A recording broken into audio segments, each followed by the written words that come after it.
Today we are here to talk about an amazing voyage or amazing journey in search of truth. And I am going to tell you how I found my way along the path of life to finding out that there is only one God, that there is only one way, and that is in Islam. So the main reason I submitted my will to Allah is because this is what I was supposed to do from the day I was born. It just took me a long time to realize it. All the teachings that I was giving, all these thick hundreds and hundreds of doctrines that I had been following, were actually doing everything there was possible to prevent me from submitting to Allah. So when I started to peel away all the nonsense, and I saw Allah as pure, and I realized that everything that I do on my own is going to fail. Everything that I do with Allah's permission will succeed.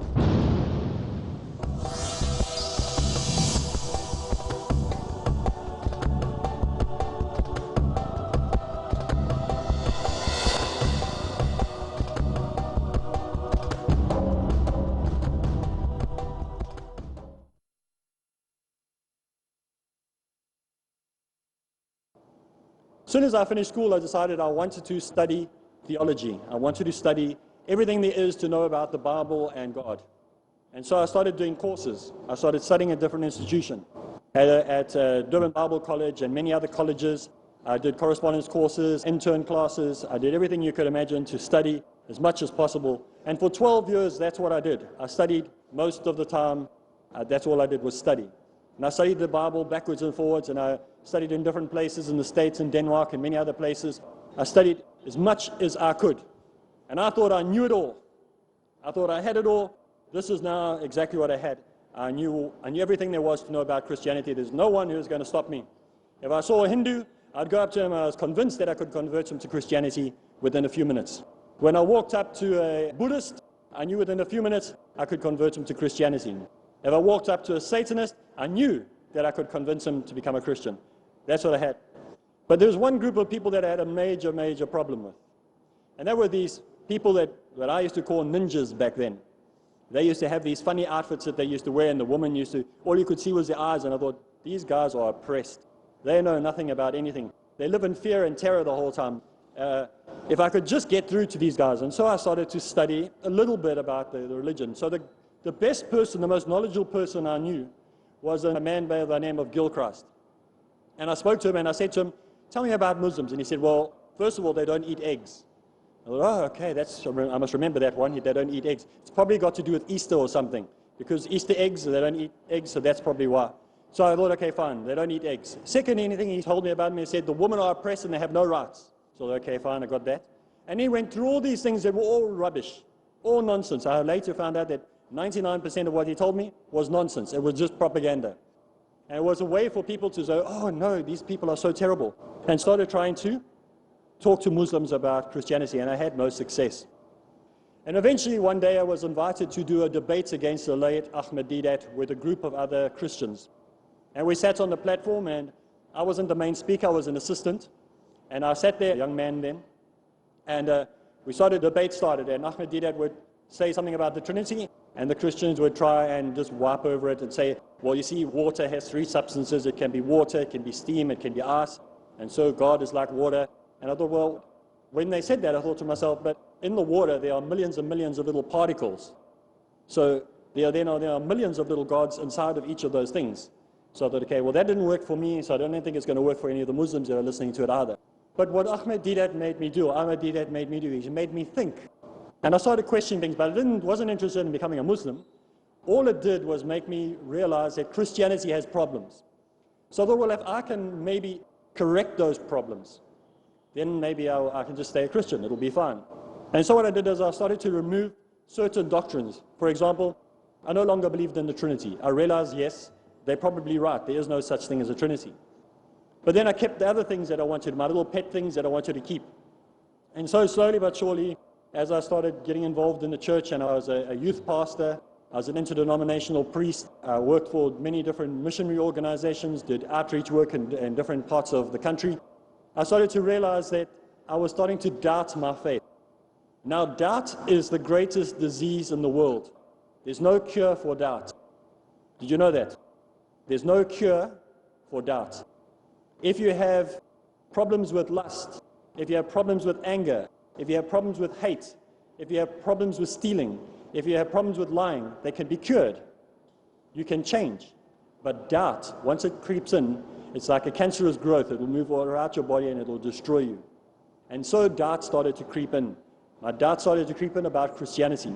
I believed in God, but I did not believe in the doctrines that the church was teaching anymore. Slowly but surely, I found more and more doctrines that I believed, started moving to a special file that I had. And these files were called cold case files. Anybody know what a cold case file is? A cold case file is an unsolved mystery. If you're a doctor or maybe a person who works in the police force and you get a case that you cannot solve, you take that file and you put it into the cold case files. And what happens, we hope that somebody in the future will come past, take those files out and find the answers to those mysteries. And so what happened, I started adding files, like the Trinity became a cold case file. Baptism, the necessity for a Christian, once he becomes a Christian, to be baptized, went into a cold case file. Why? Because the man that was supposedly crucified next to the Prophet Isa, peace be upon him, on the cross, which we don't believe happened, but let's say we look at the Christian doctrine, the guy next to him on the cross, he didn't have a chance to get off the cross and go get baptized and then climb back onto the cross and say, okay, I'm ready now. So we know that their doctrine within their own text is wrong. So there's no ways that could, so I put that into the cold case files that cannot be solved. And you know what happened after a period of time of about maybe another 5 to 6 or 7 years? I had boxes and boxes and boxes of cold case files, doctrines that had no evidence to be found anywhere in the Bible. And I looked back and they had a room of 3 meters by 3 meters, full of boxes with unsolved mysteries. Thousands and thousands and thousands of boxes of unsolved mysteries with all the information, with all the details in them. Now, I actually had one of the cold case files that I brought with me to India, and it's somehow disappeared. And I had it here, and a few days ago it disappeared. So I don't know who's hijacked it. So if anyone's got my cold case file, can you please bring it back? And so what happened in this cold case files, these are unsolved mysteries, and so they started to accumulate. Now, the church got to me one day, and they said to me, I want you to deliver a talk to the youth.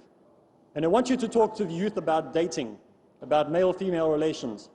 There's a whole lot of young people that are coming to this convention, about 3,000 people, and I want you to talk to them on what they must do when they go on dates.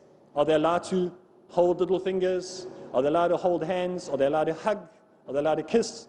And so I started to go through the Bible, and I said, fine, let me go through the Bible and find out what the Bible says about dating. And as I went through the scriptures and I went through the Bible and I read from Genesis to Revelation, from the first book to the last book, I came across exactly 0 times that dating was permitted. 0 times that you're allowed to be engaged. 0 times that you're allowed to get to know each other or live with each other. 0. So I thought, well, let me have a look at other books. So I looked at the Bhagavad Gita. I looked at some of the Vedas. I looked at Buddhism. I looked at Shintoism and other religions like that. I couldn't find any of them that had anything to do with dating. So when I sat in my study and I was going through all these papers, I thought, well, there's one book I haven't checked out yet. And that's the book of the ninjas. And at the bottom of my bookcase, there was a big white Bible, a white Bible. You know the ones, the Ahmed Deedat style ones, those big thick ones? I thought, this is a big Bible. So I picked it up and I thought, okay, this is not a Bible, it's actually a Quran, because it looked like, you know, one of those big old-fashioned Catholic Bibles. They have these big ones. And I opened this thing, it was still in its plastic. So I opened the plastic and I opened the Quran and I started reading. And I didn't know where to start. So what I did is I looked to the index and I looked at male-female relations. There wasn't anything like that. So I looked at male. And I started reading all the verses to do with men. And then I looked at female and all the verses to do with females. And I found that this was exactly what I had been thinking of as far back as possible. This is what I wanted as a role model to how society should be. And so what I did is I started to write notes. But I didn't write notes from what the Quran had told me. I took the ideas from the Quran and wrote my own notes. And I stood up that day when I had all these young people, and I had my notes, quite a lot of notes, not like today. I had a big thick pack of notes because it was a 2-hour conference or so. And all the young people were sitting like you are sitting here today. And there were boys and girls next to each other, and they were hugging, and they were talking in each other's ears, and they were punching each other, the boys, and the girls were laughing and giggling. You know how they carry on with mixed crowds? And for some reason, I looked down and I said, I want all the boys to come to the front and all the girls to go to the back. And they looked at me like, you're crazy. And they thought, what is wrong with this guy? I said, no, just do me a favor. And they were moaning and they were complaining. You could see they didn't want to do it. They were like, this is my girlfriend, I just met her. Like, they're trying to act all cool. And eventually they moved. And I don't know, at that point, if I think back, I don't know why I did that.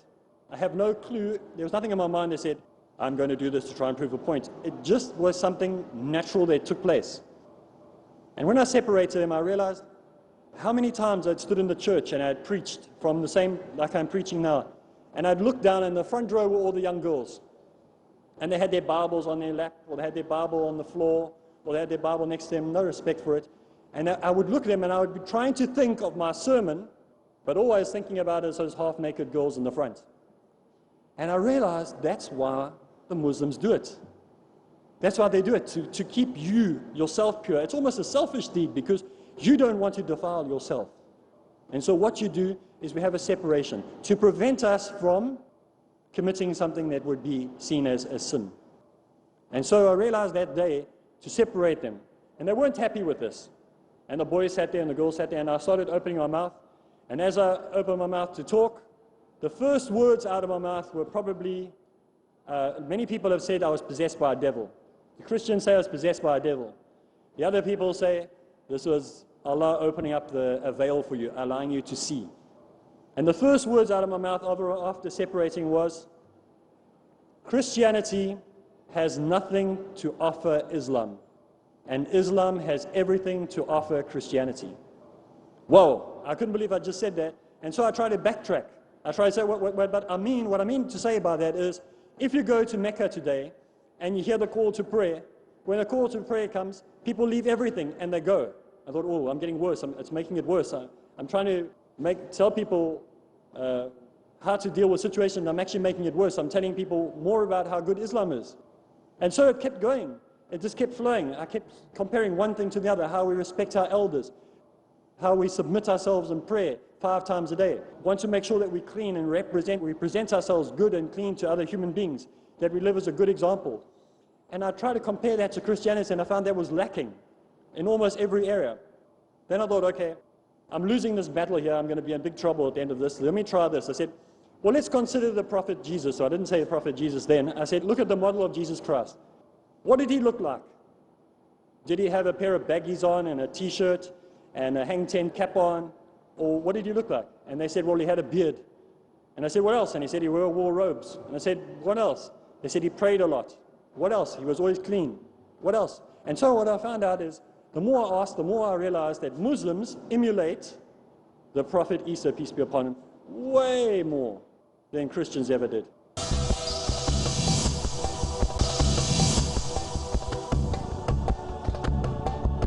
Modern Christianity is so far away, just on the looks, just on the outside, let alone on the inside, what they actually need to do, that I realized by the end of the talk, there was no way I could say Christian anymore. And so eventually the decision was made by my elders and by the church that I needed to take 1 year off. I need to go think about my faith because I was causing problems. I was causing problems in the church and problems with myself, so I needed to take a year off, which I did. During this year, my brother and myself, we lived on a coastal area and a coastal resort. Now, maybe some of you want to know a little bit about my personality. I'm a surfer. So I'm one of those typical surfer guys that you see carrying a surfboard and goes and surfs in the water. I enjoy surfing, I enjoy horse riding, I enjoy fencing, I enjoy those types of sports, but there must be balance. Obviously, I don't do that all the time when time allows it, which is these days once a month. And so when we were at this coastal resort, my brother had a fixation. He loved animals, he loved fish, he loved plants, he loved anything, any natural or anything about nature. And so we used to do a daily or a monthly pilgrimage to the city. And when we went to the city, we would go buy fish food and animal food and dog food and whatever food that he needed to feed his animals that he had. And we went to this one pet shop, and every time we went into this pet shop during this year, this woman would look at me and she'd say, welcome, and we would buy the things, and he'd be looking around, and I'd be standing there bored looking at one of the books there, paging through one of the books. And then she'd say to me, you know what? And I'd say, what? She said, God is one. And I looked at her and I go, oh wow, that was amazing. That must have taken you years to practice that. And I was very sarcastic with her, and I walked off. Next time I came to the shop, she would go to me and say, no what? And I'd say, what? She'd say, God is one. I'd go, okay, whatever. And I'd walk off. And this went on and on and on like this for months. The one day when she did it to me again, I said, listen, what are you? Are you a Jehovah's Witness, a Seventh-day Adventist, a Buddhist? What are you? She said, no, I'm a Muslim. I said, haha, there we go. That explains it. You guys with your God is one, God is one, God is one. He said, listen, I've studied for 12 years. I know what it's all about. I can teach you about religion. I can teach you about shit. All I wanted to tell you is God is one. That's all I'm telling you. So I was so angry with her that my brother and myself, we walked out the shop and I was storming. I was angry and I thought, now I'm going to go sort these people out once and for all. I'm going to go to that Islamic Propagation Center in South Africa where I'm from, and I'm going to tell that Ahmed Deedat a thing or two. I'm going to show him the verses in the Bible that oppose many of the things that he's teaching. So I went there, and as I got to the office and I got to the lift and I got to the fourth floor where the building is, I got there, and as I was on the reception, there was a woman there and she said to me, Assalamu alaikum. I thought, what, who? I don't know what she was saying. I said, no, I've actually come to see Mr. Deedat. She said, Mr. Deedat's not here anymore. This was 2002. He's very ill at the moment. But if you'd like to see someone else, we can introduce you to another man. I said, okay, I'll see him. I don't mind anybody. And so when he walked into the man's office, there was a man there by the name of Ford Hendricks. And Brother Ford Hendricks said, come sit down, and we sat and spoke. And I was letting him rip for about an hour. I argued, and he argued, and he didn't argue. He was listening, and he kept feeding me tea and giving me biscuits and giving me tea and giving me biscuits, more tea and more biscuits. You know, when you meet a Muslim, they just want to feed you, and you get fatter and fatter and fatter.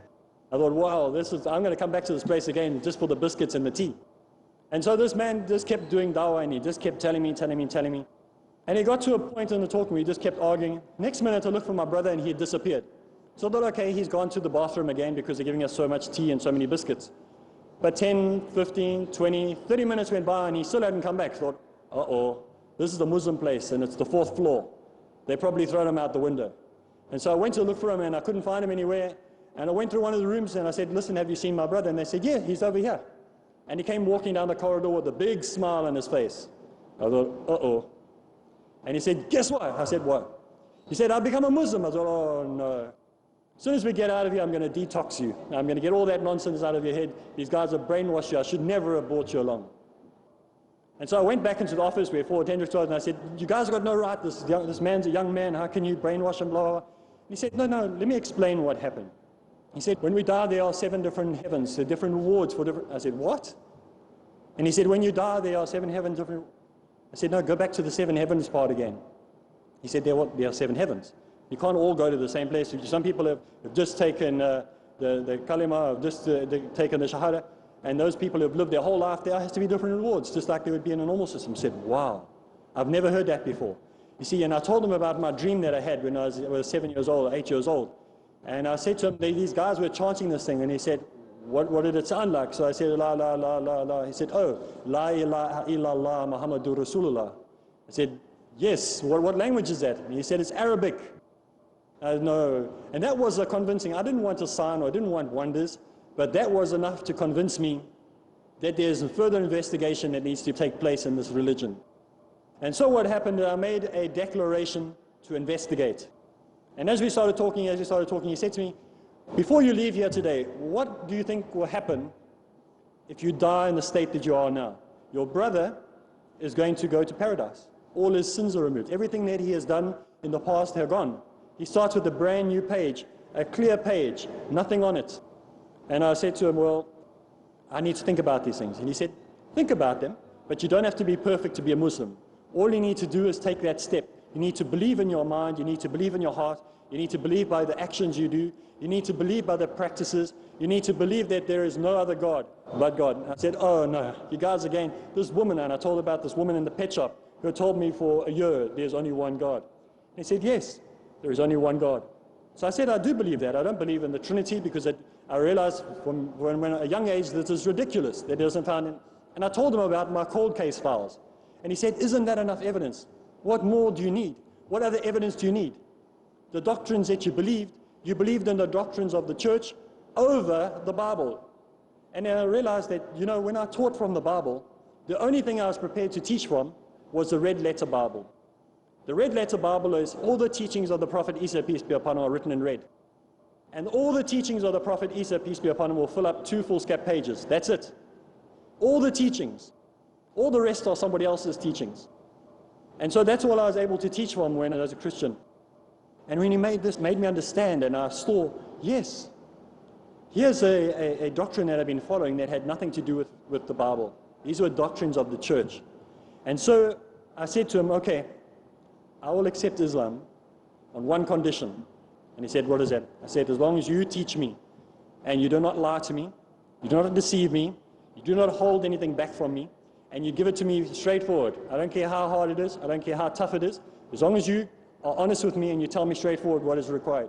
I'm not signing on the dotted line and saying, La ilaha illallah Muhammadur Rasulullah, if I don't understand is what is required of me. And so he explained, he said, you're required to pray 5 times a day. You're required to go on Hajj if you're going. And so he went through all the points. And then I said to him, but praying 5 times a day, what does that mean? Does that mean you just blindly just go chant something without knowing why you're doing it? And he said, no. Praying 5 times a day is the entrance level into Islam. It's a minimum that's required for me to pray 5 times a day. And you do these at the 5 allocated times a day. And I asked him, why 5 times? Why is it not 3 or 4? And he answered me and he said to me, how many seconds are there in a minute? I said 60. He said, why not 65? I said, because that's the way God ordained it to be, 60 seconds in a minute. And he said, well, why is a woman pregnant for 9 months? I said, well, that's the way God ordained. He said, yeah, there we go. I said, when he asked me, why are there 12 months? I said, because God, okay, I get it. Because God ordained it. Because Allah said we must pray 5 times, we do it. We cannot argue. Otherwise we can argue with why are there 12 months in the year and why are there 24 hours in a day. It's just as ridiculous to argue. We have to obey. I said, okay, I got it. Then he said to me, that's not the only time you pray. In fact, if that's the only amount of times you pray, you're in trouble. Because you need to pray more than that. That's just the entrance level. What we should be doing as Muslims is praying hundreds of times a day. And then I got that. Any time, at any place, I can stand, I can lie on my side, I can sit, and I can make my dua. I can speak to Allah. I can speak to Him and have a relationship. And so what he taught me for 1.5 years, he taught me the basics. All he did was teach me Tawheed. He taught me that God is one, God is one, God is one, over and over, till I got it, till I understood it. He didn't tell me how to join the local madhab. For 1.5 years, all he taught me was the basics of Islam. And what happened is that when I learned the basics, I realized that there's so much that is required for me as a Muslim. You know, to be a Muslim is not just taking the Shahada. There's things that you need to continue doing after that. And that is to get your roots, to make sure that you understand properly what you have just done.